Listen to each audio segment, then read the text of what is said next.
Da da da da da da da da da da da da da da da da da da. Oh, hi there. Hello. Come check out our new show, So join us as we go. Galavant-ing. Greetings, fellow armchair Imagineers, Tiki here. And BlueDragonFive. What is the show we've come upon? The first 2 episodes didn't really do it, but then, upon weeks and weeks of building to suspense, I finally got into my razor's edge, and now the cliffhanger has happened, and I'm not doing a good job. Dragon5 saved me. I'm awful at this. We're in the final stretch. Only 2 are left. Of course, we're talking about Galavant. Richard's brother's mean and wants to be the king, so he takes it to the ring between Gareth and Galavant. Swish, clang, oh dagnab, it sounds delayed by all this stalling, full of filler wonder, a real humdinger. Chances wasted to kill a king. Galavant really wants to sing. That's where we leave you at for tonight's Galavant. All right. Yeah. Hello for the last time this season, BlueDragonFive. The last time. It's sad that it's already come to an end. It's kind of like just as I've grown really attached to this show and these characters, they do this to me. No, we're not. I know. We're not there yet. Yeah, we got 2. Didn't you hear the lyrics of the song? We only have 2 left. It's gonna paint my opinions of both of these episodes. I'm sorry, it's just true, but I'll try my best to keep it to this episode. So we're talking about My Cousin Izzy. Yeah. Which, by the way, I want to call 2 things right off the bat before we get started. Yeah. Because we speculated and we were really off last I know. Who is this Izzy character? Yeah, we were so... I'm embarrassed that we did not catch that. Izzy is short for Isabella. I felt so stupid because of that. You and me both, man. And secondly, I also want to give you credit, Tiki. I might have got... Again, there's no way to prove it, but I could have sworn there was more than one recap, but all I can find is one I rewatched in the older episodes. I couldn't find the recap. Oh, okay. Yeah. The only recaps in the 3rd episode, right? Yeah, there's only one. Basically, the recap in the 3rd episode, and well, there's a joke at the recap on the the last episode. So I mean, by the way, I have a lot of issues with the finale, but I love that moment. But yeah, so I'm gonna say you're right on that, but I mean, I don't know. I watched the previous one before, so maybe that's what I'm thinking of. I don't know. Okay. But it's a missed opportunity. They didn't do it every episode, though. Yeah, that's what I'm saying. So yours, I'm going to give you all the credit in the world for that, Tiki. Cool. Yay, credit! Podcast credit! I can totally spend it. So let me say... and services, like real money. I'm so happy. So so you were saying quick views on the episode, on this first half. Yes, so it is the penultimate episode. It's fine. I kind of feel like, okay, just going right off the bat here, I think that the Harry character may be kind of too much of a last-minute villain, you know what I kind of wish they would have maybe, like, built up, you know what I wish they would have done? I wish that literally they would have built up this kid, like, from the beginning. It's like, oh, Isabella's got this future husband, Prince Harry, and he's a real jerk, and he's a real meanie. You know what I mean? If they would have just spent a little bit more time on the writing to really build up the character, and then when we actually see him, I think it would have been a much more sort of effective gag than what we actually got. And at the end of the day, to tell you the truth, I kind of, like, I know the gag of this Harry character is supposed to be uncomfortable. I don't know. Let me say this overall for the episode. With these 2 parts we got for the end, I'm going to say they were very lucky that they've been releasing them in 2s, because this is out of all of them, this one felt most reliant on having a second half. Oh yeah, for sure. Yeah, because here's the big reason. I really dislike this first half. Okay. I mean, I don't want to sound too harsh. I mean, don't get me wrong. This episode, the first half, does have redeeming qualities. I think there's some good moments in it. I think there's some funny stuff. I mean, exactly. I mean, to be fair, I don't want to bash it. I'm just being critical here. Of like, I don't think we've had a bad one, but if I had to, this one this one may be ranked at the very bottom or second at least, because To tell you the truth, I'd have to rewatch it, but I probably think I'd rank the pilot dead last. I don't know, because this episode had a lot of problems for me. That's the thing. I mean, now, bear in mind, I want to say this is more so. I've kind of been learning lately. Humor is subjective. So I mean, it's a people's taste, and as we kind of went over like last episode, where I was more into like kind of the drug humor that was going on with Xanax. I mean, I was open to the way they did it, but ordinarily drug humor is not my bag. Yeah, of course, yeah. But I just want to make that clear. Throughout the series, we've kind of made the point. Humor is subjective. So the Thrills year it does, and for me, like I hate the bleach. And they brought it back the last 2 episodes. Really pissed me off. I agree with you, except for one particular one that I thought worked brilliantly that I'll bring up. Okay, but the point is, I just overall there are a lot of gags. And this is the episode. Again, I don't want to sound too harsh on it, but I'm going to have to because aside from just structural problems, a lot of the humor in this really didn't grab me. Okay, so, I totally see where you're coming from. So, with that said, I mean, it's definitely going to rank low. Like, I don't think it's kind of the Pixar thing of, like, they're all diamonds, but it had to rank something at the bottom. Yeah. So, that's a little missing. I do think this might arguably contain probably what I consider the single funniest moment in the entire series, but I'll get to it. In my opinion, of course, in my humble opinion. So, I mean, I'm just saying I like the second half far better than this half. I just want to make that clear. And you know what? It's kind of ironic because I'm not saying this is good by any... I'm not saying this is a great episode. I totally think this show kind of peaked in the last 2 episodes we had. The last 2 episodes Weird Al. Yeah, with the big Weird Al and Eddie Izzard cameos and whatnot. And I think these 2 episodes, it's you know what it kind of reminds me of? It kind of reminds me of Breaking Bad, where obviously Ozymandias is kind of like the big climactic point, and then we have the other 2 episodes, and they're both great. They're both really good episodes. They just can't quite compare to Ozymandias. You know what you know what I'm getting at? Yeah. I mean, however, I really do like Grant's Lake though. I don't really get, that's a whole different discussion. Sure. I get what you're saying. I get what you're saying now. Yeah. Okay. So let's get into it. All right. So 30 winters earlier. Ooh, winter is coming, just like on Game of Thrones. It'll get here eventually, BlueDragonFive. Eventually. Silence. Just silence. Oh, wait for you. Tell us what's happening. I don't watch any Game of Thrones either, but I know the winter is coming gag. Anyways, I'm sorry. I'm just trying to make podcast banter here. Sue me. What do we got? What's going on? Okay, we start off we see young Galavant, and we're in a flashback right now. So we have young Galavant and his father. And this is a sweet little flashback we got here. We see Galavant's father, and we've known from early exposition way back in the pilot that Galavant, he's got issues with his parents. In terms of his parents, he kind of picked up the genetic trait of loving it to an excessive amount of whatever you're into. And basically, Galavant, he's not quite the dashing knight he is yet. So he's he's getting his armor stolen by kids on the playground, and his father comes up to him and gives him some fatherly advice. Really sweet scene.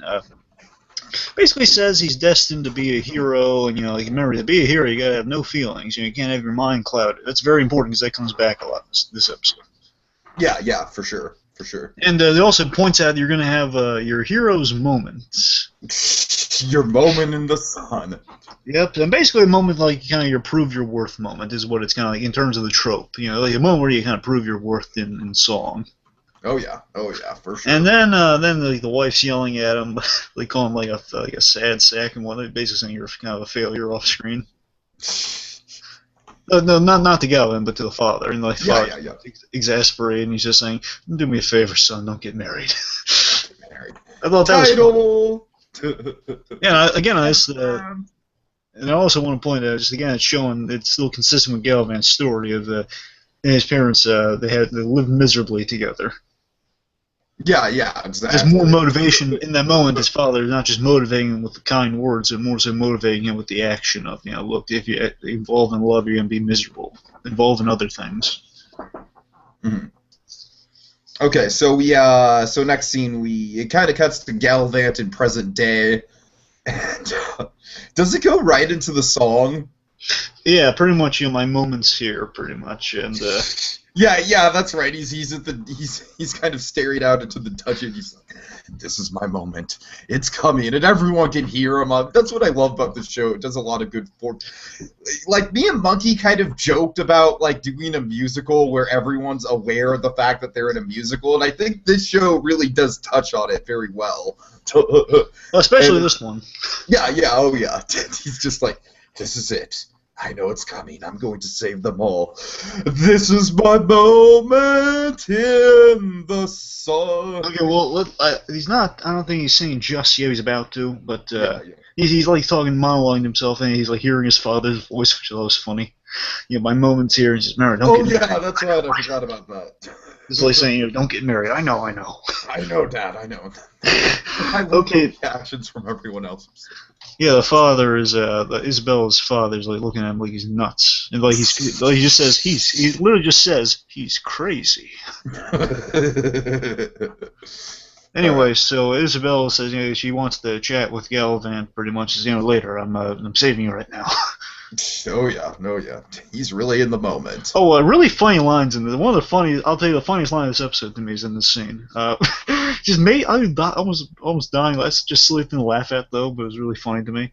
Because Galavant, he's come around, he's grown as a character, and he does care about Isabel Gemma. He really means he's going to talk with her later on, but he's really just wrapped up in saving him right now. So I love that he's an enthusiastic guy who's wrapped up in what he's doing. But in this moment, like she says, he wants to chat. He says, "Okay, later, but I do intend on chatting with you later. But by the way, love your hat." Love your hat. What cracks me up is Isabella's reaction to it. It's like he just, with all the sincerity he can muster. Again, he's full of love, and again, this is important. The running theme that love is kind of blinding him here. So the father was right to an extent. Oh yeah. That love is kind of clouding his mind, saying, "Yeah, I do want to talk." He says, "Later, though, I'm in hero mode." Oh, a lovely hat. And she's just like, it's like she thinks, "Thank you," but she's realizing I'm not wearing a hat. So he loves her, but he's too daft in the head to take a moment to notice her in the moment. Mm-hmm. Really funny. I'm sorry, it's a really hilarious bit to me. Yeah. And also, it's important that Galavant's drawing up a map of the castle that they're later going to use. And the parents, meanwhile, they call Isabel over and they're talking about Manscape, which I love. That's a funny name to call him. They call him Manscape. See, Manscape. Oh God. Okay, now this, so the parents, okay, here's one of the major problems starting now. Parents, okay, I hate the parents in this episode. I didn't necessarily mind them. I hate them in a lot of scenes, I should say. There's one scene later on that really makes me hate him, I should say. Okay. Let me specify that. When I look at it in context, it makes me like them less in this episode. I hear you. So pretty much the parents say, "Okay, Isabel, listen, forget Manscape over here. We actually we worked on a plane here. We sent a pigeon. We had a pigeon strapped a message to a pigeon's leg, and it's sending to your cousin Harry to rescue us." And so pretty much here's the question right off the bat: why didn't you do this earlier? Plot hole. King, someone invades, you don't have this instant backup plan. Okay, so let me just wrap this. Okay, so if anyone invades, we're going to release the emergency pigeon cage over here. It's going to fly out, it's going to call for backup, and we're going to be saved within like a day or two, not a whole year. It's been like a year or so they've been captured. I just want to point that out. Yeah, wow, okay, that's kind of a giant plot hole that I can't Exactly. So I'm just saying this episode I don't want to be harsh on this episode, but I kind of have to. I mean, honestly, my problem with the Harry character was that he just kind of came up out of nowhere, and I thought he should have been built up more, and yeah, that is an issue. I mean, don't you think, okay, maybe if the parents had hinted at him coming, you know what I mean? Maybe if we'd seen the parents throughout the whole series, and they were like, "Oh, don't worry, Harry's coming to save us." You mean to tell me it takes Galavant? I'm just extrapolating here, like 2 weeks to a month to get to Valencia. It takes this guy like a whole year? I don't think so. So it had to be. They just sent the pigeon recently. Right, yeah. Anyway, so then they. Not to mention Galavant, Isabella and company show up back at his place, and we don't know exactly how much they will. And apparently, Harry cares a lot about her because he just let her for all he knows, like the kingdom and his future in-laws just be in prison for like a year and a half. Exactly. He cares. Oh yeah. So, Oh, yeah, he's thrown at the last minute. Anyway, so the point is, then they also give us some exposition here saying, remember, you're engaged to your cousin Harry, which, oh man, it's so screwed up. I don't want to be engaged to my cousin. Remember, our family tree goes straight up. That is pretty funny, the whole going straight up. This kind of gag, I'll give a pass because it kind of reminds me of some of the funny gag in A Million Ways to Die in the West of like it was an old custom of like having prearranged marriages with children. Yeah, right. I mean, it just kind of speaks to the show of, just kind of taking some of the medieval sort of stereotypes. I feel like the chef and Gwen kind of represent a lot of that, too. Sure. Now, to be fair, we don't know he's a kid yet, but I'm just saying in the vein of, like, you're marrying a cousin, like something twisted, you know. But anyway, so they point out, okay, listen, whatever this buffoon is doing, we got it covered. So, yeah, you have everything under control. I'm going to rant on them later on when they really bugged me later on, but... I'm curious. I have a really big thing. I'm really curious. Okay, because they really didn't bother me that much at all. I'm just saying that it's only in this episode too. I like them throughout the rest of the stuff. But, okay, fair anyway, let's see. They remind him, okay, you're engaged to somebody. So again, Isabel faced with a similar situation of, okay, tell Galavant. And to her credit, she is trying to tell him consistently, and she's not keeping a secret. Mm-hmm. To be fair. Okay, let's see what's happening in the meantime. Oh yeah, after the family tree, I get a really funny line between Sid and the Jester. Everyone's saying, while they're working on solutions, what are we doing? No, we're just here for comic relief. I'm used to that, says the Jester. We're here for the jokes. So true. I love Sid, though. I really do. I love Sid and the Jester. Throughout the episode. Sid and the Jester is a really smart. It's a really smart pairing of Sid and the Jester. Mm-hmm. I love just the idea that they have definitely confirmed that the Jester is the guy who sings the Galavant song. Oh, you have no... Yeah, I was totally happy when that happened. Yeah. Okay, anyway, so let's see what's happening next. Oh yeah, so Isabella once again tries to tell Galavant, but then... now, going into this episode, I want to point out this is kind of your fault. I'm going to get into this. My fault? What? No, let me... Going into this, and you mentioned the sound. We talked previously about the sound. I don't know if it was on. Oh yeah, that's right. Now this is funny. We talked about the soundtrack of the show has come out. In the meantime, there's some songs were there was only one additional song within these two episodes that was included on there. So not all the songs were on there for a moment. Mm-hmm. And I thought the ingenious thing going into it was, oh yeah, so Galavant's trying to sing his hero song here. He keeps getting interrupted. That's why it's not on the soundtrack. He keeps getting interrupted. Well, yeah, that's exactly what's going on. So I thought, oh yeah, a little thing. That's the reason it's not going to be there, because he's not going to finish. But no, he does eventually get to finish it. Well, we'll get into it. Sure. Anyways, I just want to point that was in my mindset. With all the songs we got in the next two episodes, that was in my mindset. But no, it's a typo. That's all. I just want to point that out. Fair enough. There are other songs, so I was pleased that there were more songs, and it wasn't just one song we were having in these two episodes. No, yeah, absolutely. So I'm not actually blaming you. I definitely think the songs we got in the finale were among the strongest in the whole series. Oh, certainly. So I'm not blaming you, Tiki. I'm just joking. Yeah. So anyway, Isabel tries to tell him about this plan the parents have, and he interrupts with his... He's singing, and then he's like, "This is my moment," and the running gag of him getting interrupted. Which, okay, another gripe I have right off the bat. Oh, I like it. I'll tell you why. You like it? I'll tell you why. I thought it was hilarious. Okay, again, many things I'm not crazy about this, so I'll tell you why. I very much disagree with you on this. I got two reasons. Hear me out. Reason number one, don't get me wrong. The conceit. I think is fun. I like the conceit. Okay, now here's the issue. It should have been. I think it pays off really well too. Well, here's the thing. First of all, I don't think the payoff's that great. I think I love the payoff. They're just going for like this. I hate using this word, but so it's kind of like one of those awkward humor moments, and those like an office humor type gag. We'll get to it. Sorry, but here's the other big thing.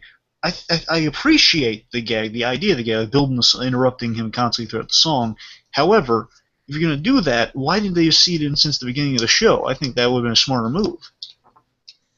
Think about it throughout the show. Yeah, to tell you the truth, I'm kind of on the spectrum of I think if they would have done that, it would have gotten old, and I think it kind of works within the context of this one episode. Well, not especially because of the penultimate episode, and he's he's specifically reflecting back on his father, and this really literally is his moment in the sun. So I think it works in that regard. I'm very much for, I think they should have built up Harry throughout the series. Well, I don't know. Well, let me say, not from the beginning. Maybe a few episodes ago, maybe they should have see it in the whole thing, the flashback of the father. Now he's this hero's moment, and then he tries. I don't know. You got a point though. You definitely got a point. I guess the execution just doesn't thrill me with this gag. It's like the ultimate execution. We'll argue about that later on. Oh yeah, we will, because it's definitely something that I thought really worked.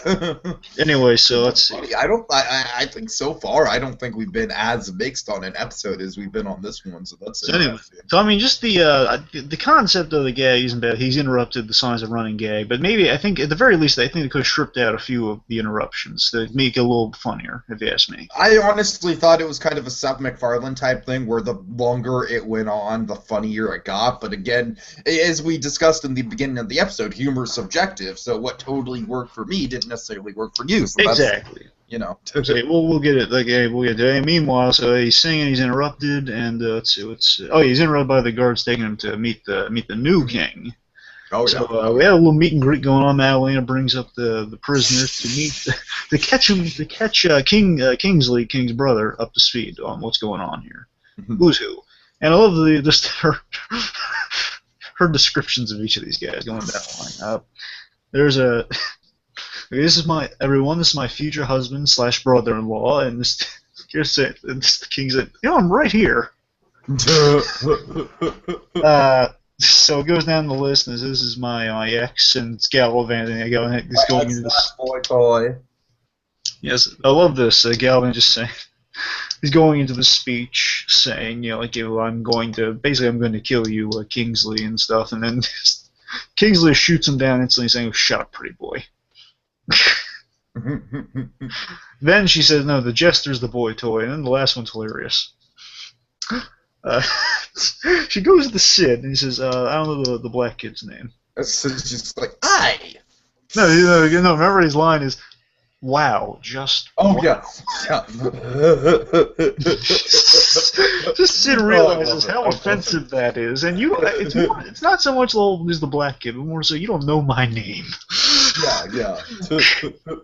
I mean, I know you betrayed Galavant, but we go through all this trouble on this journey, you don't even remember my name. Exactly. And presumably, yeah. And presumably he's been a squire for a while, so maybe he was around during the dating phase. No, that's a good point. Yeah, you're right. He's kind of I assume he's kind of like the annoying best friend that she was always wanting to get rid of. You know what I mean? Like, oh, Galavant, I just want to have sex with you, Galavant. Oh, why you always hanging around that dirty squire boy? Yeah, it's like Catwoman and Robin from the '60s show. Why don't we just kill Robin? Anyway. Just picturing Galavant and Sid is back. The '60s back. Oh, God.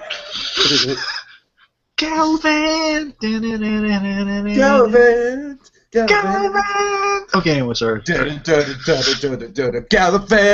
Little musical Galavant! Would be more musical. Okay, so let's see. After the introductions, Richard brings up. I love that they brought this up. They didn't just sweep it under the rug. I love how Richard brought it up. Are you sure? Look at him. He's really, really old. Just look how old he is. Right, I love that. Again, Riker Howard. I just speculated about that a little bit. Riker Howard is 70, and the kid you can age him up to 50, but come on, just a big age difference there. And age difference seems to be a running theme in the episode too. Oh, it is. It is. Yeah, it's totally running. Okay, now here's another gripe I have. This kind of comes out of nowhere. So the king Richard just brings up a logic thing of, he's really old. You sure you want to get married to him? And then Kingsley just out of the blue says, well, if you think you're so much tougher than me, he never said that, Kingsley. Where are you getting that from? Exactly, he's bringing up fact. You're older than who said tougher? That bugs me a lot. What are you saying? I hear you. I totally get you. I totally can understand. So Kingsley, I like Riker. I like the guy, but come on. Well, again, this has his problems. But anyway, so he says, if you're so tough, if you're so much tougher than me, why don't you do something about it? And he says, why don't you challenge me? Why don't we duel for it? In case, excellent idea. And like kings, it basically shows how cowardly, like classic Disney Robin Hood cowardly this king. He says, and like kings are going to get fat, eat large chicken drums, and watch people fight for us. I think Richard has a moment that is, I'm almost certainly a direct homage to the Robin Hood Prince John, but I'll talk about that. Yeah, he does remind me of Prince John with that crown. Now that I think about it. I mean, honestly, I think the whole character is kind of a little bit based around it, but like I said, there's a moment in the 8th episode that I think is very specifically an homage. But anyways, right. I'm sorry, I lost my place. Anyways, it basically says, okay, we're just going to be like kings. I see cowardly backside. We're just going to watch people fight for us. And before he can pick Gareth, those Kingsley cuts him off. I pick Gareth to fight for him. He said, wait, no fair. What a douche move. Yeah, and so pretty much, King's without Gareth here says, does anyone want to fight for me? Anyone? And anyone have sword experience? Okay, here's a gag. Here's a running gag. It bothers me that. Okay, so it's kind of mixed on it. Galavant, he does this awesome move where he escapes and he grabs the guy's sword. I think does he grab Gareth's sword? Yeah, I'm pretty sure. Even better, he grabs Gareth's sword. He's going around, he's knocking guys out, and everyone's like all excited, like, "Oh my God, Gareth, here's the sword! He's gonna run through these guys." And he doesn't. He breaks out just to make a formal statement that King Richard, I'll fight for you. And if I win, my friends and I go free. Okay, and just Richard says, totally cool. Really cool. And then he says, "This is my moment." And I'll give this interruption's really funny. It kind of comes out of nowhere though. He chloroforms Galavant, the Kingsley. It bugs me that he uses his glove. Yeah. And he just happens to have chloroform on him. Yeah, that's kind of true. Yeah.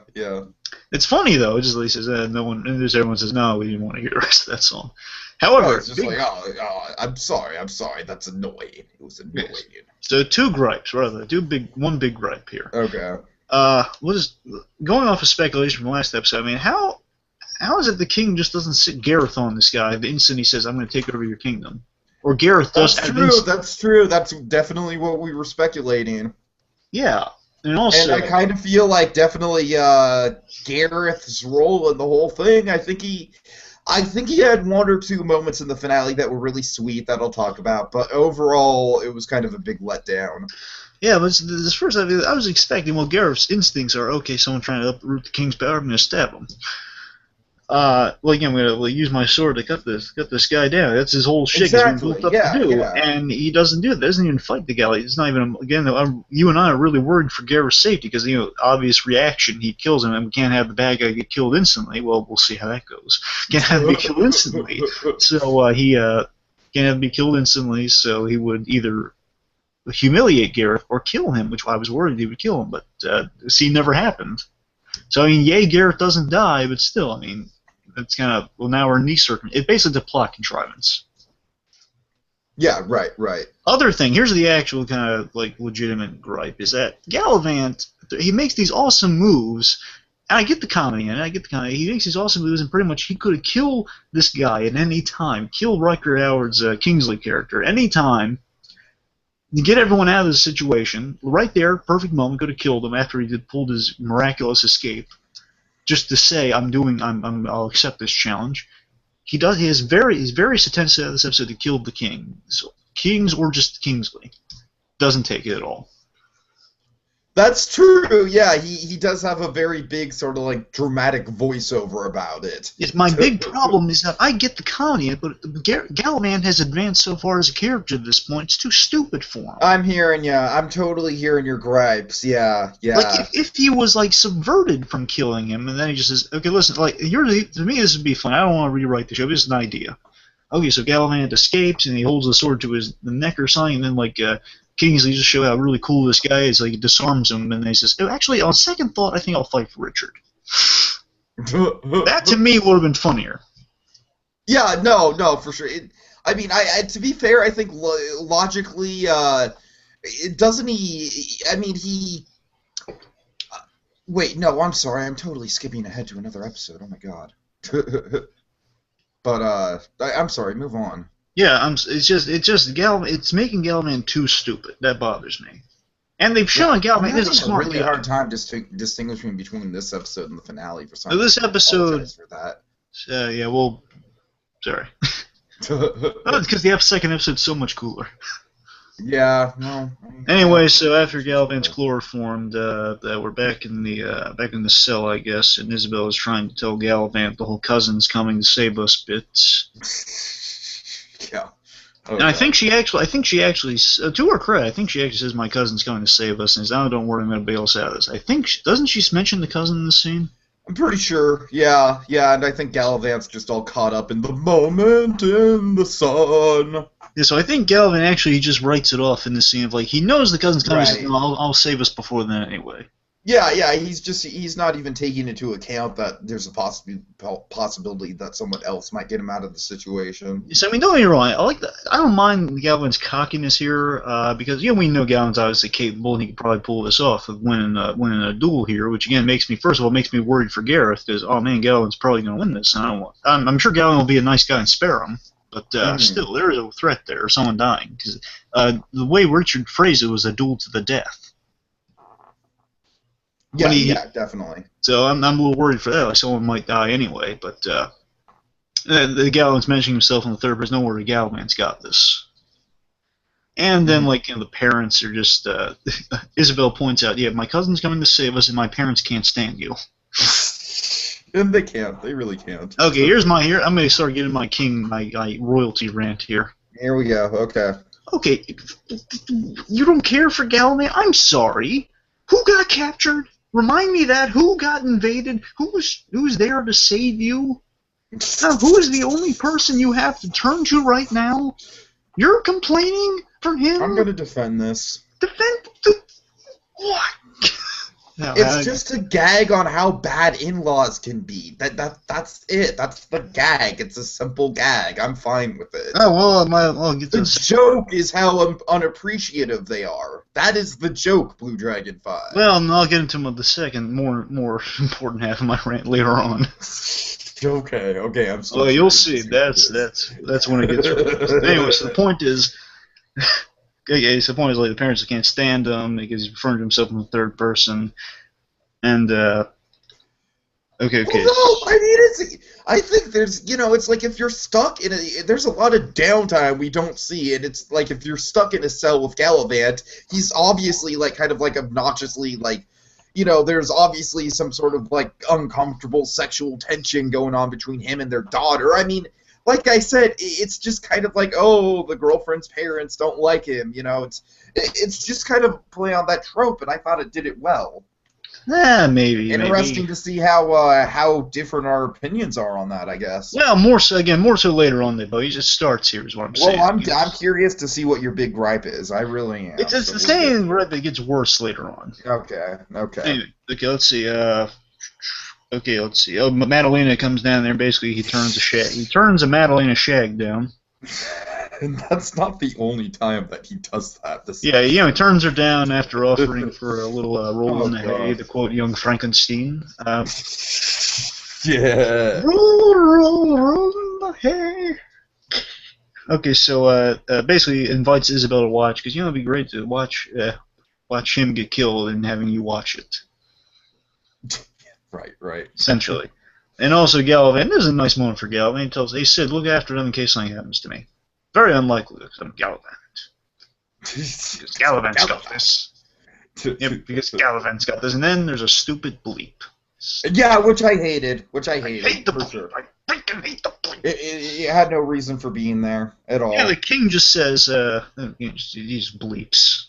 Yeah, but why? I don't even get the context of it. Basically, I guess he's only bleeping because he thinks Galavant's stupid. That's the only reason he's bleeping. Oh, we're bleeped. Yeah. Stupid.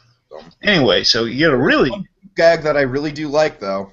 I don't know. I really hate the bleeps. Well, we'll see. Maybe the only I'll bleep try and convince you of it. The only bleep I can mildly, and I still hate the fact it's a bleep. I mildly can accept is when Gareth makes his dirty joke, and I'm still not crazy about that bleep. And mind you, I think you and me can both agree that we wish it would have been like farm animal noises or something. yeah, sure. Yeah, that would have absolutely It's not. made it more classic. I don't mind the censorship of whatever obscenity there is. But still, it's just it's such I do, maybe when this show gets released on DVD, I kind of hope we see that as a bonus feature, just the uncensored joke. Yeah, the bleep just completely takes me out. Anyway, so enough of the bleep rant. So, meanwhile, we have a really nice scene between the king and Gareth here. So, Gareth obviously getting ready for the battle. I love again, I always loved King and Gareth. Their dynamic. Of course. I think their dynamic is definitely the thing that the two of us kind of like simultaneously kind of attached ourselves to out of all the things in the show. So the king and Gareth are talking. Basically, Gareth, the king is pointing out, "Oh, this is terrible, Gareth. If you win, I lose everything, because the crown gets taken by Kingsley. Mm-hmm. And if I win, you die. That's terrible." And you feel bad for these two guys. They're buddies, and the king really doesn't want to see his buddy die, and he knows he blames himself. And you're not fighting for me, so we're screwed either way here. I don't want to lose you. And basically, Gareth's saying, "Oh, that's the way it is." And basically, King's saying, "I'll miss our banter," as he puts his hand to his face. I don't like Galavant touching my face. That is the most sincere moment. Which, by the way, it's real quick, just to illustrate the genius of Vinnie Jones. Vinnie Jones, I haven't seen him in more things lately. He's one of those actors. He's in a lot of things. It's just kind of bit parts. Yeah, for sure. I watched him. Michael Clark or something like that. Yeah, I saw him in Escape Plan recently. He was really good. He was one of the bad guys. He was really good. And he's on Arrow. He's really good on Arrow. But we'll see. Yeah, I want to check that out, even though I haven't watched Arrow. I kind of want to watch that episode. He's playing a really cool, mob, kind of gang lord of this. He's trying to take over the city. He's really cool. Anyway, he's really smart and really tough. Anyway, after we'll miss our banter. So again, there's a lot of worry over Gareth here, and you feel bad for the king. It's a real tough situation. So I did feel for the conflict here, and I love that this conflict kind of continues over the next episode. Oh yeah. So there's a really hilarious punctuation to this moment, though. If he looks over to Kingsley, and you'll notice there's a little napkin marking where Richard's seat is. So Kingsley comes over, removes the napkin, puts it to the next chair over, and just the king the king, after this sincere, heartfelt moment, he looks over and says, "They took my seat. I put a napkin there." Kind of reminds me of like when you go to a movie theater and you put like a jacket down on a seat and some jackass comes and moves your fucking jacket. I gotta tell you, I have like this. I have such a Larry David type anxiety over just the seat holding of a jacket, like the worth of that. Have I been exactly in Richard's place, like putting a napkin somewhere to make sure I'm always paranoid? Right. I'm like at a fast food restaurant, I'm like, oh, someone's gonna move the napkin. I want to sit at that table. Someone's gonna move that napkin if I don't hurry. I felt that paranoid. I emphasize Richard there. Oh yeah. Meanwhile, Chef and Gwen, take us through this scene. God. Okay. So here's where, it's interesting because Gwen is a character where, correct me if I'm wrong, we've only seen her in the one other episode, right? Yes. Where she has a song. Okay, that's what I thought. She's a character where she definitely seems very sweet on the surface, but then, I think our first hint that she has a darker side to her is that whole, arguably the darkest line in the entire run of the series. We'll have a dozen babies and maybe one won't die. Oh god, that line's still. No, but she gets really freaking dark here. You just thought she was negative, but no, she's got a real dark side to her. Yeah, I'm sorry, I'm kind of jumping ahead though. No, it's here. We started here. Okay, so. Oh no, we started here. No, I think this actually. Let's go through it. Sorry. Yeah, so first of all, we get the name of the chef, Vincenzo. I love that, by the way. It's such a simple gag. Name's Vincenzo. So, by the way, I always love the simple gag of we're at the event and the chef is distributing concessions. So he's like one of the vendor guys. Hey, he's like Bob Bostonian from my WDW Magic Project. Come down to the Pinstripe Pile, get yourself some Cracker Jacks. I'm sorry, I'm terribly sorry about that. Get your Cracker Jacks, got your Cracker Jacks. That's what I'm saying, yeah. Anyways, so as he's distributing, he's talking to Gwen, apologizing for not making our date, because he was almost killed. Mm-hmm. And I like there's like Gwen saying, realizing that this is kind of pointless, our relationship. Maybe we do like each other, but they're worrying over the future, which, for us servants, we're going to be dead. And plus, there's like a royal war going on here, so whoever is going to take over, like, don't worry, the king and I are tight. But yeah, there's going to be a new king. He's probably going to kill us. We hang. I love that. Again, I love the chef's bond with King Richard. Oh yeah, of course. Anyway, so the point is just with this royal change is going to equal most likely our death. So it's not good. So she is the opposite of optimistic. Yeah, for sure. She's very much glass half empty. Yeah, she appreciates his optimism, though. Yeah, she's like, now you just go back to being adorable, and I'll be praying for a quick death. Like, really tragic character. Most depressing Romeo Juliet ever, and that's a depressing story as it is. Right.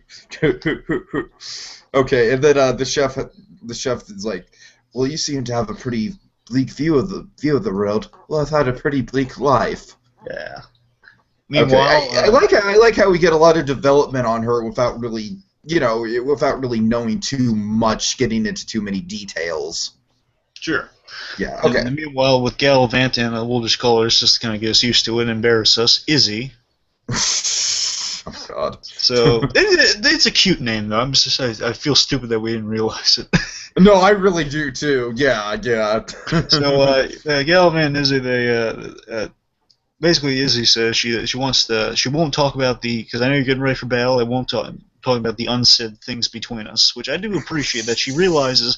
Galavant's convinced that things are going to cloud his mind here, so I'm not going to bring it up so he can win this fight so he doesn't die because I care about this guy. To tell you the truth, I kind of think it might be a subtle gag that she's bringing it up to begin with. You know what I mean? Because it's like the fact that it's there and it's in the air. It's like, okay, now he's going to be thinking about it. Well, no, later on, then he's definitely thinking about it. I just love that. Well, yeah. Okay. Yeah, like how he mentions, I appreciate it because I don't want anything to cloud my mind. Again, that whole runner of love clouding his mind, very important, which already it is, which we're going to see later on. Definitely it is. Mm-hmm. Yeah, break a leg. Oh, thank you, but hopefully I'm going to break both of his legs. Okay, so because you know why? This is my moment in the and she's saying, "Oh, please don't!" Like she's begging him not to sing. Yeah. It kind of reminded me of the song he has with Madalena. You know, where he's like, "I love you." I know. Yes, I love you. Yeah. Yes, I know. Yeah, I got that. Anyway, so then, his song is interrupted. This case, which at first I was just the way it was framed, I could have sworn like Galen was just about to get punched by Gareth in the face. I just could have sworn that was going to happen.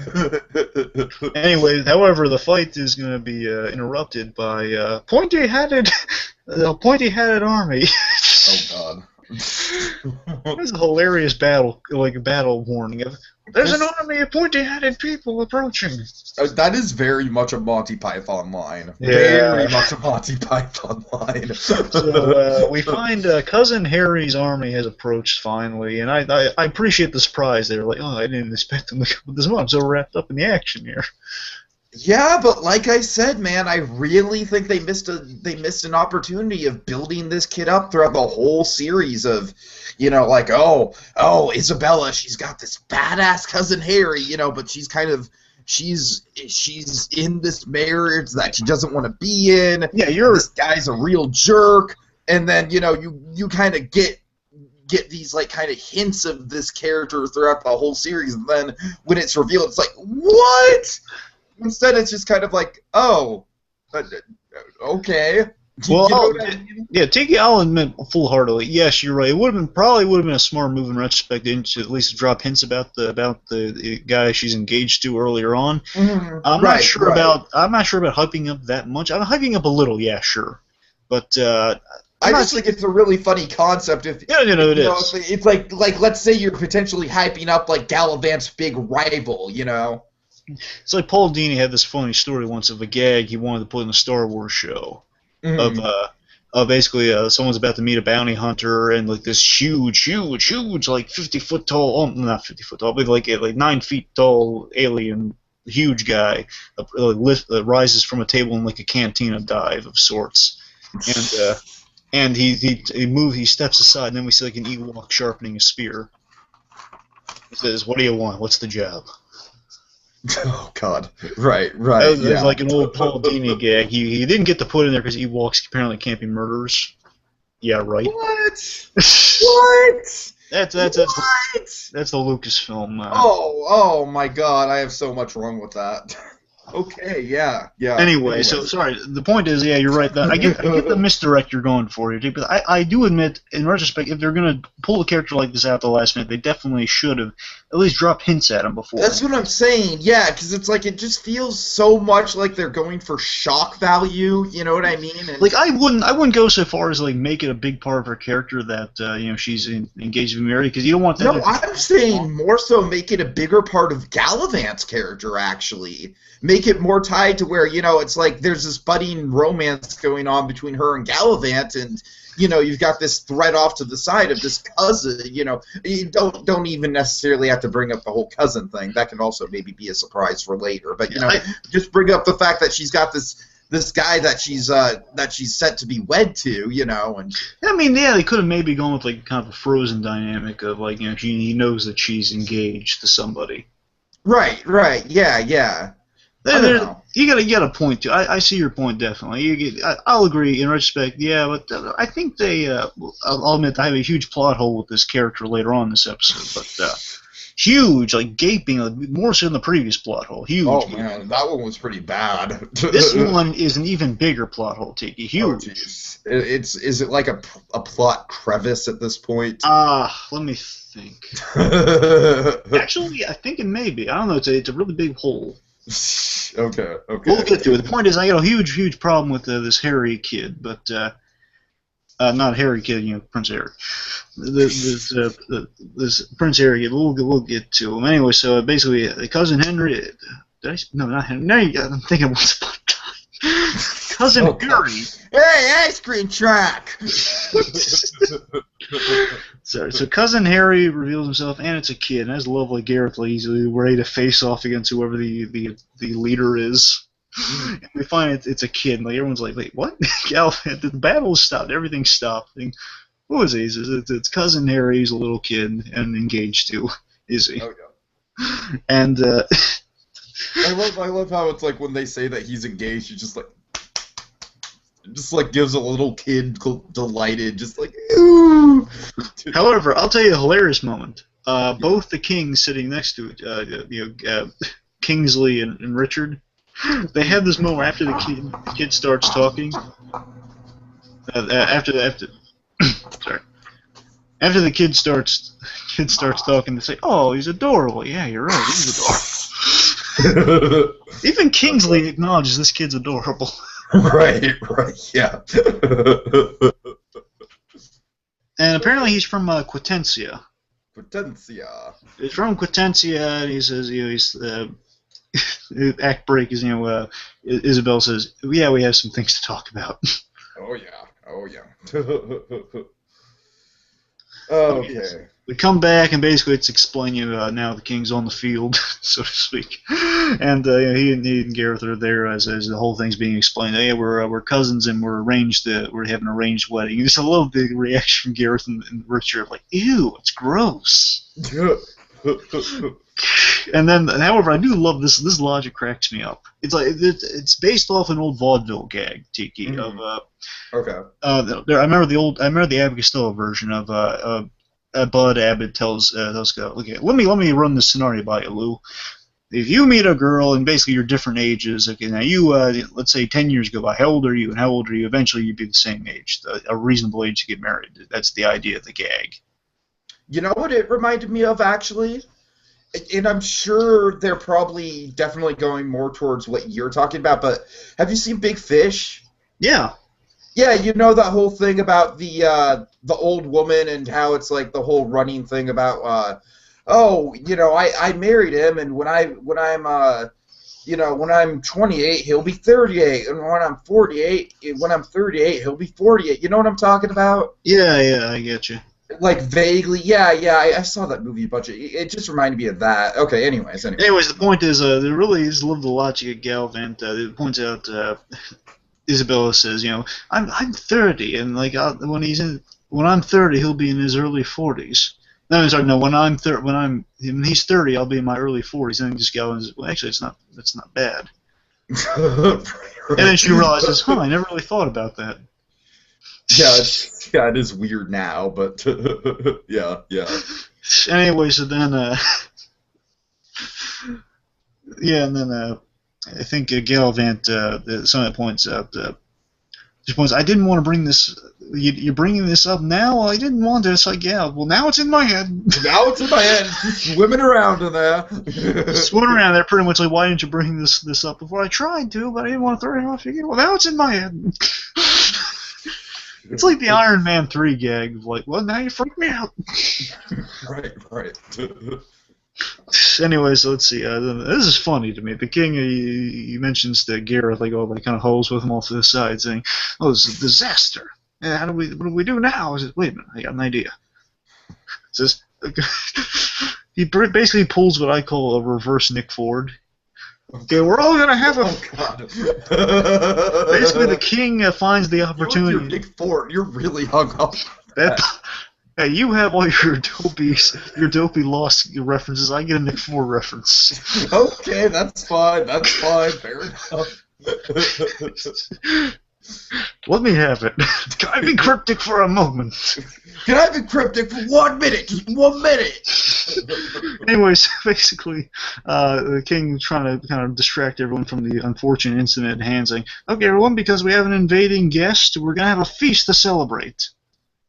And this kind of cutie dude takes the kid by the shoulder. Okay, we're going off the battle, but Galavant just left on the field. Say, wait, what? Really? Seriously? Come on! Because he was all his hero's moment just passed. And no one's there. So they're all going. That might have been a good place to have a moment in the sun moment.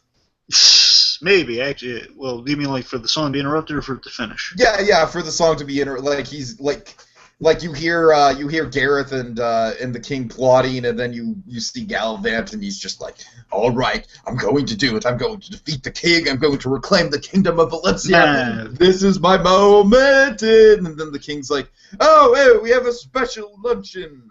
Nah, I think they were fine just to do that one the way they did. I don't know. I think it would have been like a little overkill. Anyway, so basically a little feast is distracting.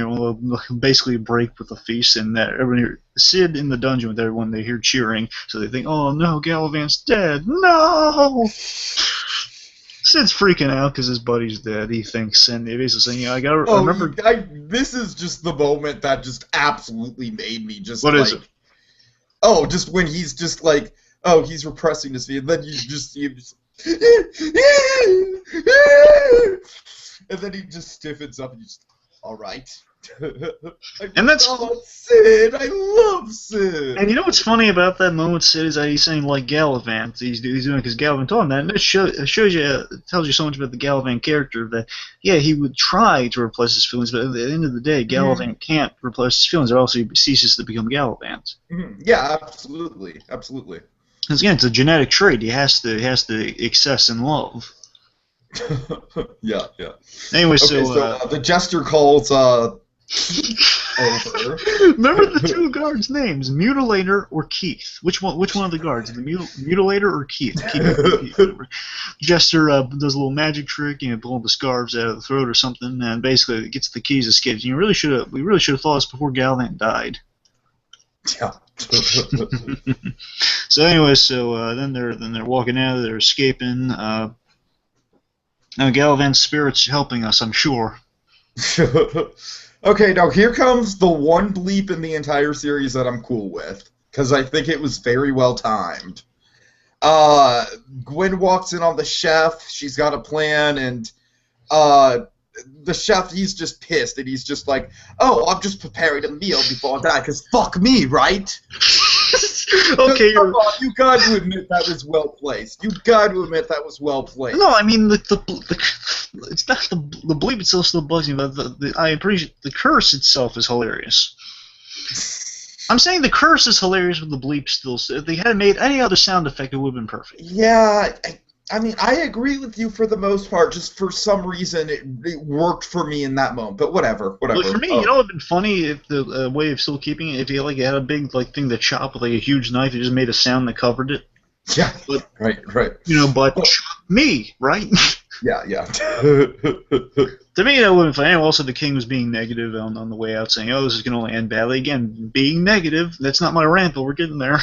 Oh god, here we go. Again, it's not, I shouldn't be hyping the rant too much, just continuing my first point. But anyway, so you're right. So Chef's frustrated, which is hilarious with this feast, this impromptu feast, which makes sense.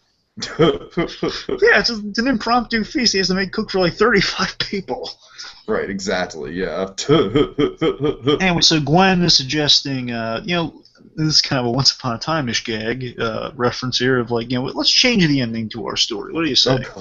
Oh god, don't you dare even go back to that. You're giving me a migraine. Oh, but you liked Rock. Oh, I'm so glad we're not covering that show. I had a lot of fun with Once Upon a Time, but I am glad we're not covering that show anymore. You're saying because you didn't get the magic. Yes, I did. The magic in that show is a fucking train wreck, and even the most hardcore fans of that show freely admit that. So don't give me that stuff about I don't get the magic. Anyway, so basically, there's a musical number coming about like let's change the ending. Mm-hmm. So and I call this the Sweeney Todd song. Okay, go take us to the scene then. Well, what do you think? Do you agree it's kind of Sweeney Todd-esque? Well, I haven't seen that nearly enough times. I mean, I remember the song from Sweeney Todd, the barbershop thing. Well, I'm just saying more the whole just kind of general concept of these two sort of twisted kind of peasant people plotting a revenge scheme to sort of like elaborate dark music. I'm not comparing it to any one song in Sweeney Todd, just kind of the whole conceit of Sweeney Yeah, sure, Todd. I can see that. Okay. So Gwen, she's proposing that they poison basically the entire royal family, right? Yeah, and pretty much, these royals are a pain in the butt. Let's kill them. Let's poison them. Pretty much, and it's a really good. It's so funny. It's such a catchy yet dark song. It really makes Gwen like kind of one of the darkest characters in the series. I mean, she's the only one. I mean, Madalena's mean, but I mean, Gwen's like she's like she's just kind of got this dark edge to her. Yeah. Yeah, it's like she's Gwen's so methodical, where Madalena's she's like serial killer methodical. Madalena's literally, literally. Madalena essentially is sex crazed. Well, no, let me finish. I have a really fun. And power hungry. Madalena essentially is an easy yet murderous version of Angelica. Oh my god. Okay. Basically Gwen is just methodical. Yeah. Anyway, one issue I have with the song. Do you think there's too much gross out humor involved, where it's like, oh, they're going to shit their pants and just puke all over the place? What do you think? Well, they mentioned they said like just diarrhea. And they mentioned side effects. So I viewed it more clinically. I don't know. However, there was a line that really made me laugh because it reminded me of the Batman the Animated Series. Okay. She said they're mentioning cyanide, and there's a hilarious line, a Joker line at Batman's funeral, where he says a cyanide pie in the face, and just the fact that they mentioned like a pie of cyanide, it just made me happy. Oh. Sorry, it's a little funny reference. Anyway, so it's such a happy. To me, it's such a happy and catchy song about death, and it's so dark. It's just funny. Mm. Hey, you're right. It does kind of come out and there. It shows you like, there's such a misspell. It's such a happy, sad sack of the chef mixed with this really dark and methodical Gwen. Yeah. It's a really fun pairing. Again, such a dark song, plotting murder, but it's so catchy. Mm. Oh yeah. Again, you're right. The music in these last two was pretty good. Oh yeah, for sure. I think they definitely saved their best for last. I mean, they did. The last song. They definitely saved their best guest stars for episodes 5 and 6. Yeah. But they saved their best songs for the end of the series. Well, we're not going to get into this episode. That last song, it almost brings a tear to my eye. We'll get to it. Anyway, so after the I would put that last song on my iPod for sure. Oh, I love that last song. But I'm sorry, anyway, so Madalena, she's offering yet again. Yeah. She's offering her nether regions yet again. Oh, Galavant, do you want a, shall we say, a last meal? No thanks. Okay, it was worth a shot. Also, I love this. Madeline knows Galavant so well. She says, "You're doing your whole silent hero bit, just like." Oh, I love this guy. I love this. Again, this shows you. It makes me mad at that earlier gag of Galavant being so stupid. That here, it's showing Galavant's being smart. He's being open-minded. He's hearing some criticism that you're doing the whole silent hero bit of like you're looking stoically off to the side and whatnot. And pretty much, you're right. I do that like my father. Madeline, when you point these things at, it just gives me a glimmer of, and then she just. This is funny. She yells at, and we've seen this one. Like this is the one that I called King. Said the king wore silly tights like he's the worst king in the world during the roast. Oh. And basically, she's off to the side, like the dessert table, and she's grabbing like a pastry of some sort, and like Madeline just shouts bloody murder like Angelica. Exactly. Yeah. If you so much just take if you take that last pastry, I'm gonna. I think was she like open or go down your throat? I wish I wrote it down. I don't know. She says along the lines of either like slit your throat, take it open, or like more so like I'm gonna like reach my hand down your throat and take it from you. I think that I think that's it. Yeah. I guess we have Gotham on the brain for that first one. Anyway, so and here's the funny part. After the threat, Galavant just says never mind. She goes off to the side. And this is the funny part. You'll notice in the background she still takes it, puts it in the purse. Right. It's like it's a Danish. I think it's a Danish. Oh. She still takes it, so she's good. I like this lady. Okay. Okay, so we have Sid leading everyone around to the dungeon, and Isabella's parents give off kind of like a Wonka meme. Wonka. A Wonka meme where it's like, oh, tell me more about the hand-drawn map to the castle that I've lived in, and that meme of Wonka with the sarcastic face. Which Wonka are we talking about? Are we talking about Gene Wilder Wonka. You don't know what I'm talking about? I don't know what the meme. I'm not crazy. Meme? I don't know about. How do you not know what the Wonka meme is? I know. I barely know about memes, Steve. You give me more to go on here. So what's the meme exactly? You know what? Riff on it, and I'll literally look it up for you. Riff for a second. Okay. Anyway, so here's my rant. Okay, rant's in this scene. So King and Queen.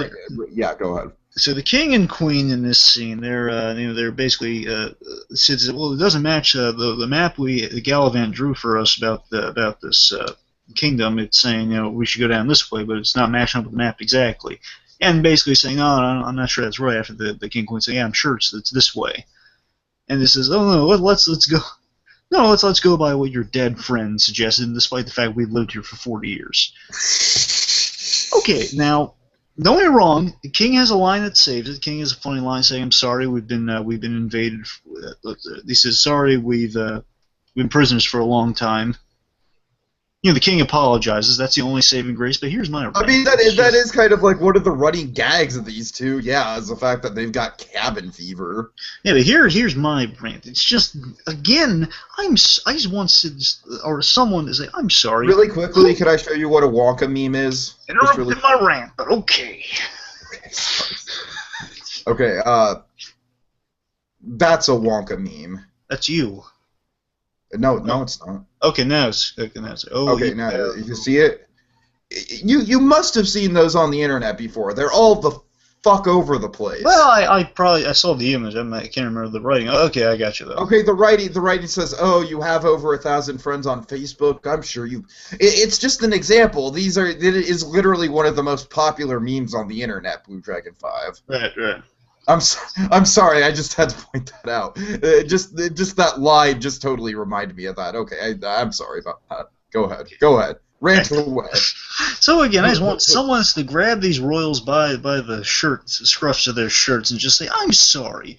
Who got invaded? Who got captured? A little gratitude here, a little tact. Guy's buddy just got killed for you guys.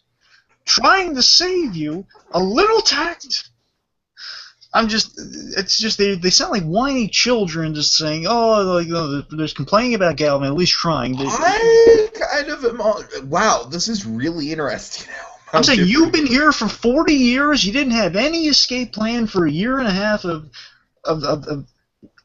being enslaved and invaded, and anyone who tries to help you, you're trampling all over them. Again, the joke is not they're incompetent. That is the joke. No, I mean, the thing is that before they weren't incompetent throughout the series. I mean, they were just remember before they were just kind of wrote off as like this. They're being enslaved, and they're like the straightmen of this crazy king. Before now, they're all of a sudden in this episode they're stupid. They literally get introduced as trying to trick their daughter into thinking that they're dead because they're bored and they want to laugh. I mean, I don't think they're presented as the most straight people. Well, I mean, no, I'm saying at that point that was funny. They pointed that one out of like, yeah, we're kind of being desensitized a little here. But no, this is not desensitization. This is just them whining to me. Mm-hmm. I mean, before that was an excuse of like, yeah, it's a funny gag, and they were in on it because they've just been desensitized by this crazy guy. Again, they're being straight men to this crazy guy, saying, yeah, we're just going along with madness at this point.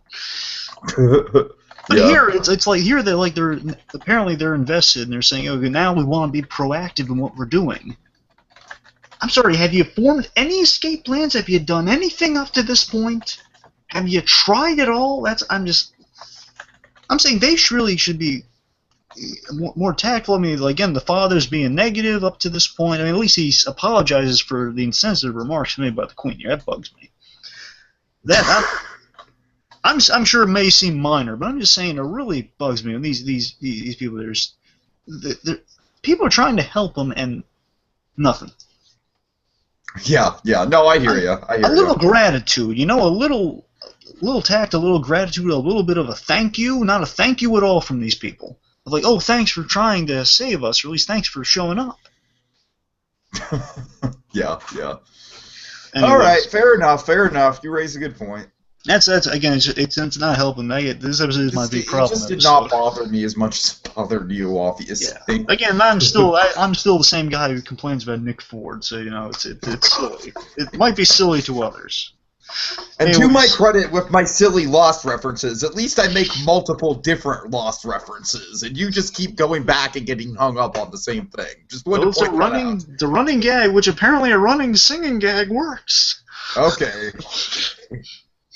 Oh god. Okay, so meanwhile, so basically, then Sid realized, okay, your way it is. After the king apologizes, so at least the king apologized. Otherwise, I really hate that. Just the entitledness of this king and queen that have no reason to be entitled because they're stupid and incompetent for 40 years. Okay.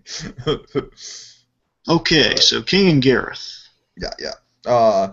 So this is really one of the Gareth's kind of big moments. He's kind of like been holding back on this until now, where he's really just kind of letting the king have. And I have a lot of issues with the way that Gareth's presented in this last. I have a pretty big plot hole in the last episode about Gareth. First of all, I think Gareth has a really hilarious moment in this scene here. Okay. First of all, after Gareth drops the bomb on him, like saying, Gareth, what should I do? As they're at the table, they're eating, and Gareth gives them some actual advice. Again, he's buddying up and they realize they were in a dire situation. I'm going to lay it to you straight, King. Prince saying, you should act like a man. If you fought your own battle way back in the day, we wouldn't be in this current predicament, would we? And these words are going to stick with the king later on. They're going to influence his actions. Very important. He's listening to Gareth. He's not caught up in his own stuff anymore. King has also progressed like Galavant. Really good. But is interrupted by this really funny moment of Gareth kind of after his words of wisdom. He says, "Oh man, this basically compliments the chef." And says, "Oh, I don't know how he gets this hummus so creamy. Whenever I try it, it never gets this creamy. It's so yummy." Just complimenting the hummus. It's just Yeah, you're right. Yeah, that cracks me up. It's like Gareth's taking a moment to appreciate. And it's funny payoff too. Like throughout the season, it's not like he's kind of berated the chef at times for like babying the king. Right. But still, he takes a moment. I think Gareth could be guilty of that as well at times. Oh, of course. But it's still funny that Gareth just takes a moment to appreciate the chef's cooking. Mm-hmm. Then the king breaks into a sneezing fit. This little God bless you gag. It's simple, but it's funny. They're all saying God bless you. Okay, enough of that. Now, please, someone bless me for it before my soul leaves my body. It's medieval logic. Right. Anyway, so then there's kind of a cool Breaking Bad salute moment, if you will, of everyone. Yeah, the realization that everyone's been poisoned. At first, I was wondering, oh boy. First, for a moment, I thought, oh man, we're just kind of like a salute moment for Breaking Bad here. Yeah, it's about to get real dark. For a moment, I was thinking, oh my god. Right. Then for a moment, I was thinking, oh my god, I hope Galavant and Isabella haven't eaten anything yet. Like, oh, And make it, you went there. yep, and then thankfully, then it kind of dawned on me. Oh wait, could there have been like sneezing powder in there? Because everyone's sneezing, but then you hear some gurgling too. Yeah, exactly. Yeah, yeah. Here's some gurgling And to too. me, this is a gripe I have. This is totally not how fucking food allergies work. I know as someone who suffers from multiple food allergies. So are you saying Your that? throat swells up? Yeah. So I'm saying would you be in agreement with me that just kind of simply saying it's like sneezing powders in the thing or something would have been better? No, I actually kind of think that them starting to choke, and then you kind of think that they're choking, but then really their throats are just swollen up because that's actually what happens when you get food allergies. I think that would be much better. Okay, so you would have preferred if they just showed like more lethal signs of what's happening here. Yeah, because like I said, man, let's see, I'm allergic to bananas, I'm allergic to eggs, I'm allergic to fish, certain kinds of fish. So Jada like I Pinkett said, Smith? What? Jada Pinkett Smith? Oh God.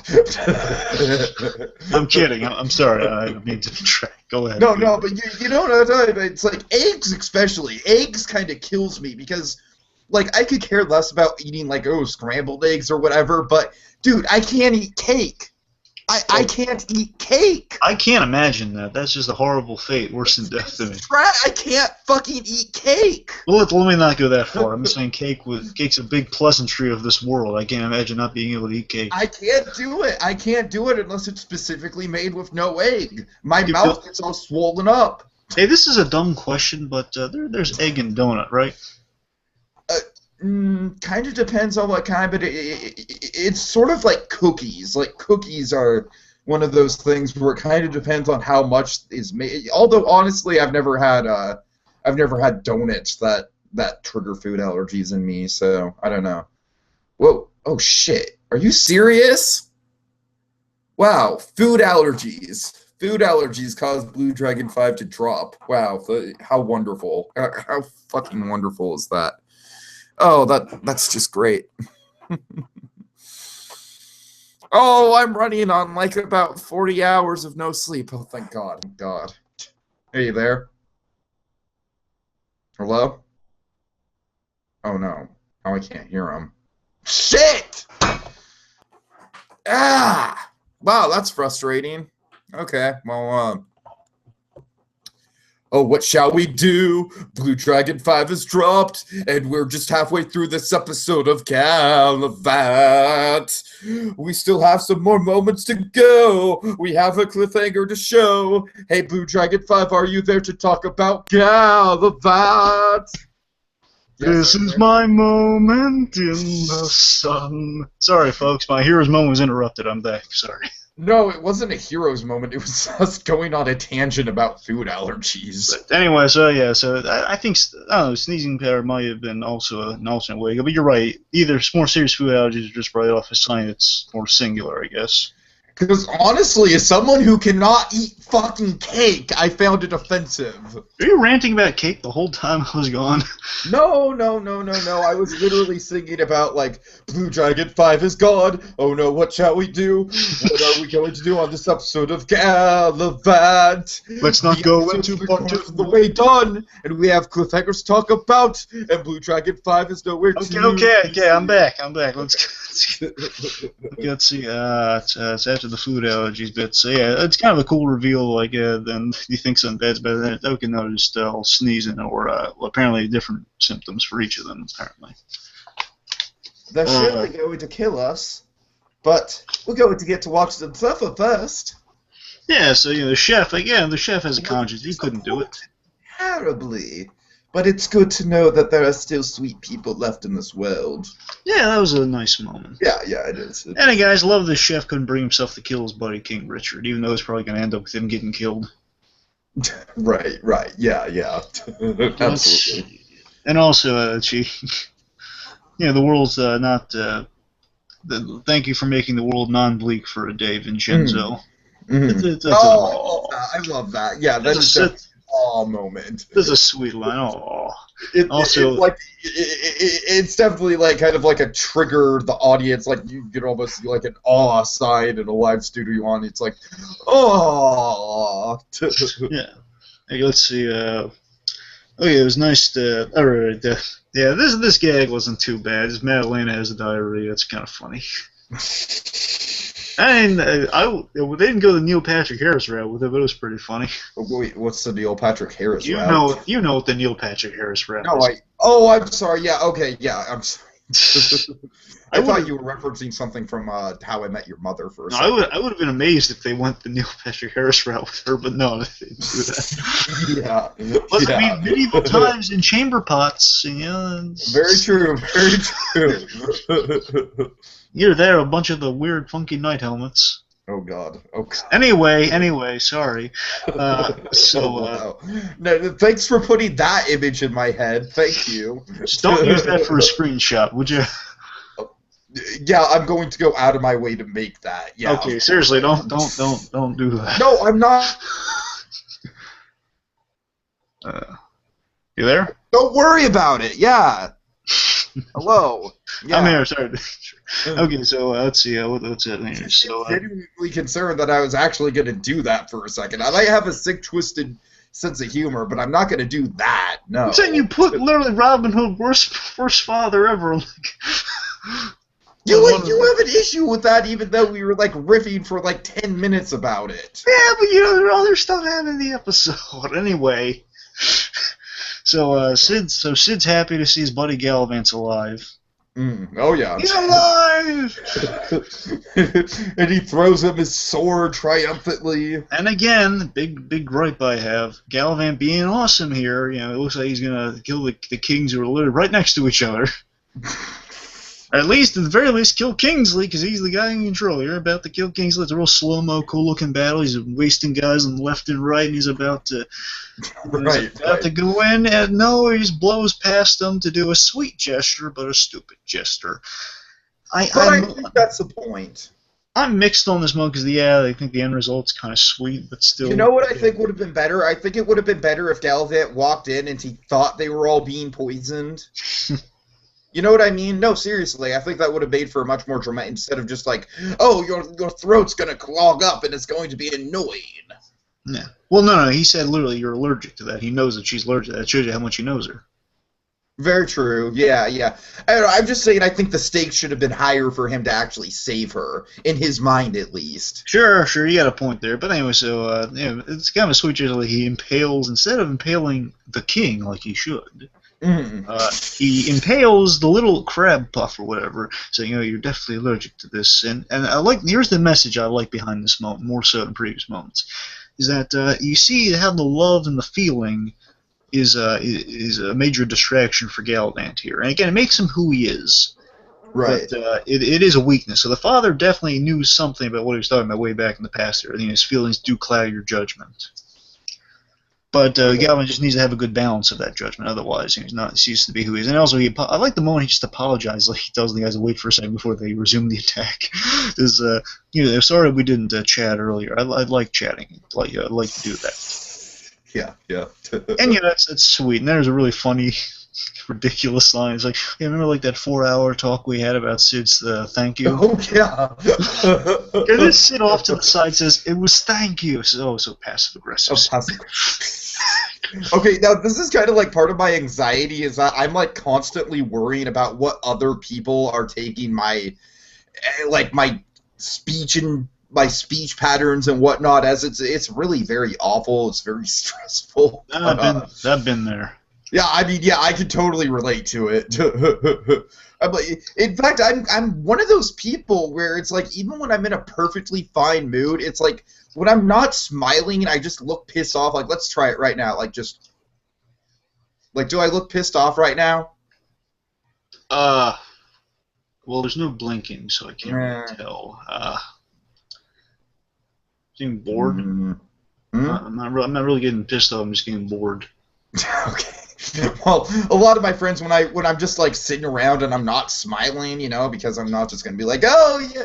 That's the thing. It's like I kind of feel like I save a lot of my energy for podcasting, which might not be healthy in the social circles, but whatever. That's a whole different podcast. My life is about podcasts. Yeah. Back on the psychology hour.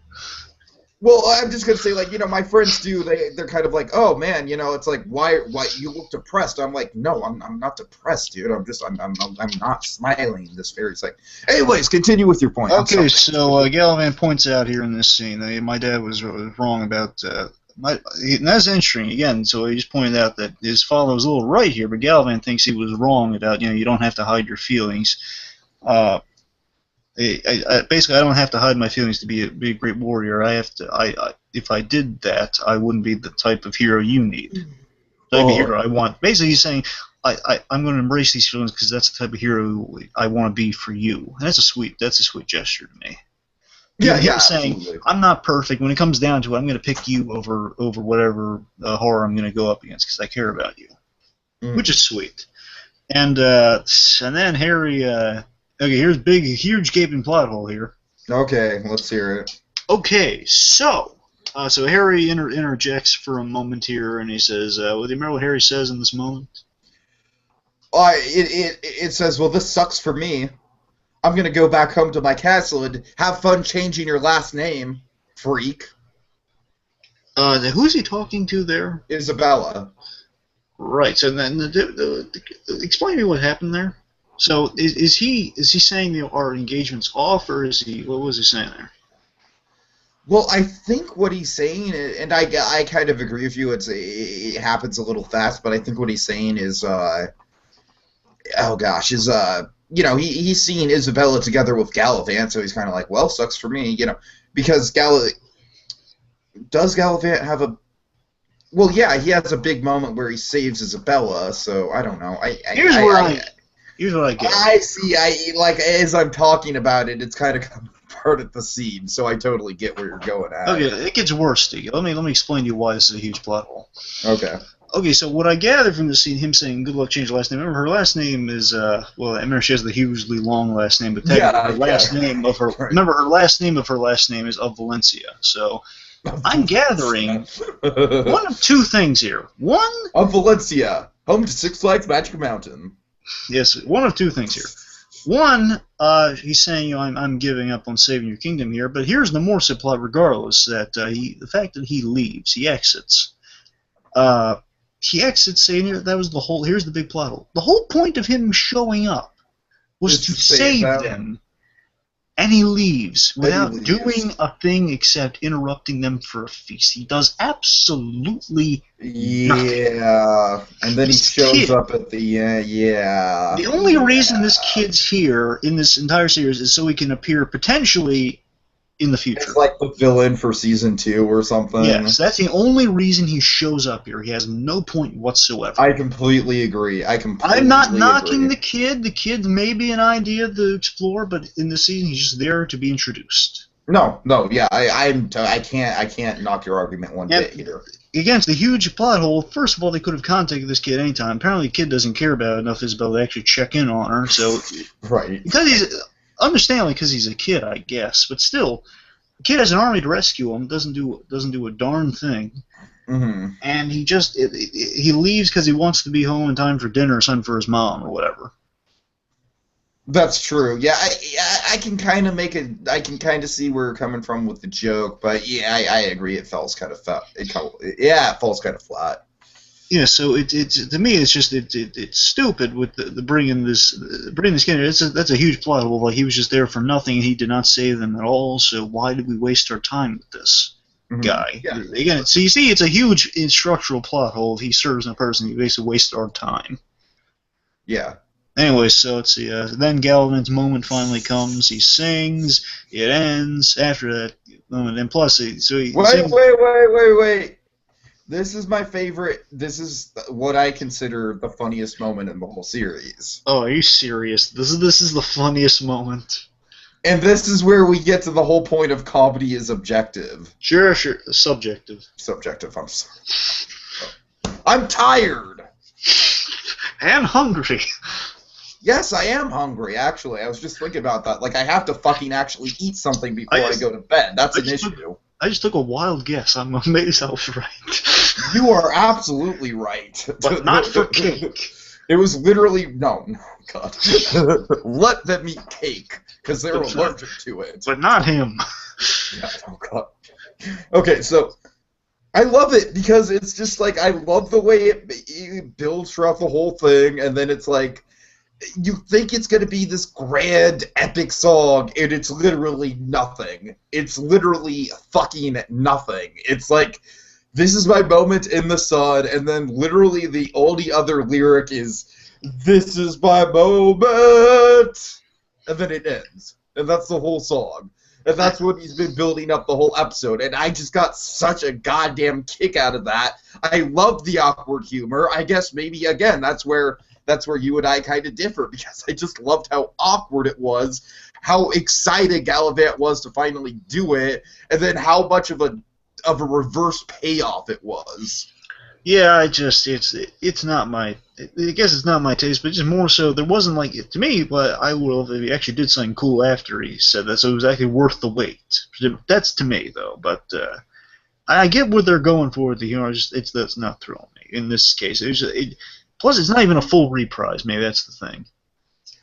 Well, I think the point is that it's not supposed to be a full song. Like, it's just literally like Galavant has this song, like this is my moment in the sun, this is my moment, and that's literally the only thing that he's trying to sing, and he can't get it out, and then he finally gets it out, and he's so triumphant about it, and then nothing. No reaction, because it's a nothing song, and I don't. Well, to me, misfire, but okay, fair enough. Well, I very much disagree, so that's interesting. That's really interesting. I laughed my ass off. I get it, but it doesn't throw me. Okay. Well, anyway, so let's see. What's happening here? Okay, so after a big gaping plot hole, then disagreement of a gag. What do we got here? Oh, yeah. So, Chef, in trouble. Oh, yeah. Oh, first of all, I love how I don't know if it comes before the moment song or after, but Izzy, Isabella, brought up that you didn't even have to kill anyone. That was kind of again, no one is saved at all here, so another plot hole. But you didn't have to kill anyone, which is kind of cool. And then right after that's said, I guess then the chef's getting brought in because he's about to be executed. Mm-hmm. And the Kingsley's demanding that the chef be executed for food poisoning everybody. And then obviously I love this man. King Richard sticks up for the chef. Hey, you can't kill the chef. Obviously the king would have power to kill him, but I don't think he would have killed him. Yeah. So he brings the chef over and says, no, you're not going to do it. You don't get to kill him. They're like tug of war over the chef. I love how helpless he looks. Oh, yeah, and then pretty much says, what are you going to do about it, Dickie? You going to do something about it? Says, yes. I'm gonna fight my own duel against you. I'm the first king in history to fight his own duel against you. Fight his own duel. It's just okay, great.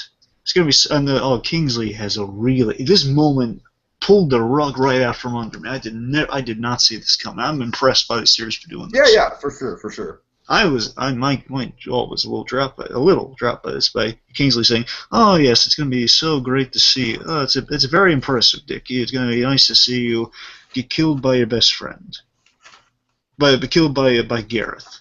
What to watch Gareth kill you?" You said, "Wait, what? No, I was challenging you. You and I are going to fight." No. I thought it maybe, but no. Actually, it's going to be much more enjoyable seeing Gareth do the deed. And then to top it all off, I really do. I do think it's a well-placed kind of like gross out gag where Madalena is just like, oh, I'm so turned on right now, and then she gets a case of diarrhea and has to run out. And then into the episode. She deserves the medal. Oh wait, no, I'm sorry, that's not the very end of the episode. My apologies. Madalena deserves that, and then basically the chef again. It's a really huge huge dire thing has just been dropped here again. Pardon the double entendres here, not intentional. So a big old ball's been dropped here that someone's going to be dead here, and then there's the one thing can be certain. Chef says, "I'm a dead man." Oh yeah. And also, Gareth. Before that, though, Gareth said, maybe you'll win. This is Gareth. You feel bad for Gareth because Gareth just saying, maybe you'll win.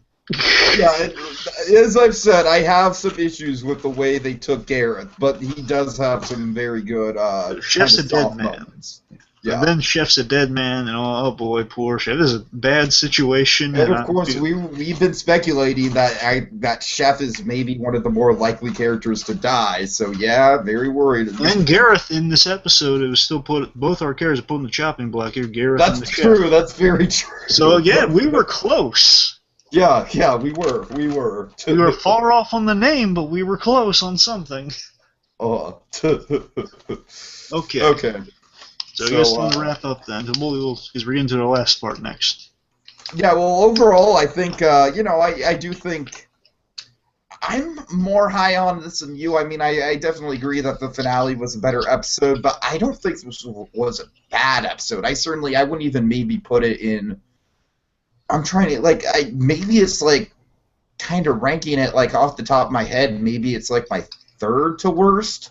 It's definitely not my worst. It's not even my bottom two, so... And again, none of them are bad. It's just they have to rank them somewhere.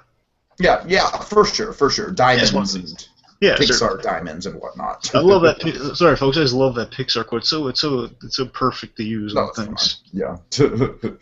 But just again, it's just things are subjective with the humor in the series. It's a great comedy series, which some gags get you, some gags don't, and a lot of the gags in this one don't get me. Plus, I think there's a lot of logic problems for me in this one. I mean, that I will agree with. I mean, yeah, you pointed out some pretty bad stuff. The pilot just suffers from pilotitis. This one actually has a lot of problems in it. For sure. That's what bugs me. Okay. So basically, I was unimpressed by the first half. Second half really saved it, though. And basically, all the stuff I had problems with in this episode really it got plussed in a good way on the second part. Mm-hmm. So that's my opinion. The point is that I still liked it. It's just when I get stuff right, I get stuff right. But when I get stuff wrong, I notice big time in this one. All right, okay. I think that's a pretty good note to end out on. Okay. Now that's as far we go. So join us on next show as we review and go. Galavant, because this is my moment in the